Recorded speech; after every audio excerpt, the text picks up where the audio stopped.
Hartford Healthcare has declared the month of May as Healthcare Heroes Month, a salute to thousands of individuals who are striving to deliver the best care to the community. Joining us today is Dr. Cunegundo Vergara, Medical Director of the Hartford Hospital Community Care Center and Brownstone Building, advocating for the most vulnerable in the underserved communities. Doctor, welcome. Thanks for being with us. Thank you for having me. So how have facilities like the ambulatory clinic played a part in fighting COVID over the past year? Well, the Hartford Hospital has been open since 1854 to service the community, and I think we are proud that during this time, throughout the pandemic, that we remained 100% open to service the community. For many of them, they have no other place to go other than us.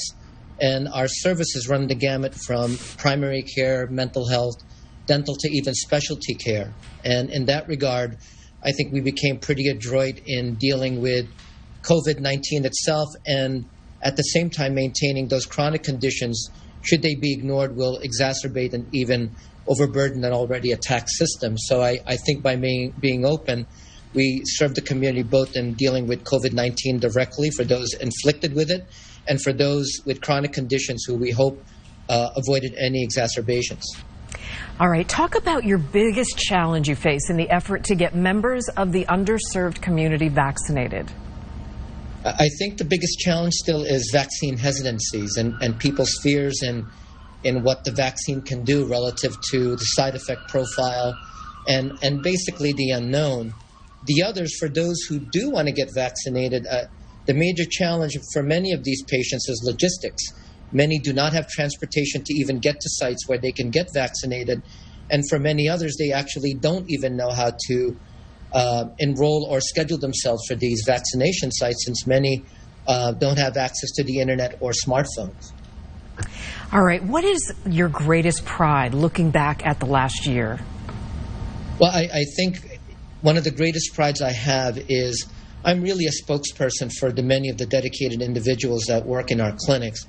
And I would have to say the providers, the nurses, and all the healthcare providers that work with us, is their disciplined, conscientious behavior in maintaining COVID-safe practices, such that they not only did it at work, but they did it at home, and they treated the workplace as similar to their families at home.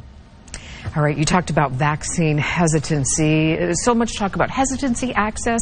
What is your message to tell people who are still hesitant to get the COVID vaccine? You know, as a physician, we're faced with many challenges and tough decisions. And the litmus test I always tell myself is, if this were a family member, what would I do? And I tell many patients, if this is safe enough, not just for me, but to recommend to the people I love, then this must be safe for you, in my professional opinion. I've not seen anyone die or get hospitalized from the vaccine, at least to my knowledge. All right, Dr. Vergara, thank you so much for joining us. Great effort. Pleasure to be here.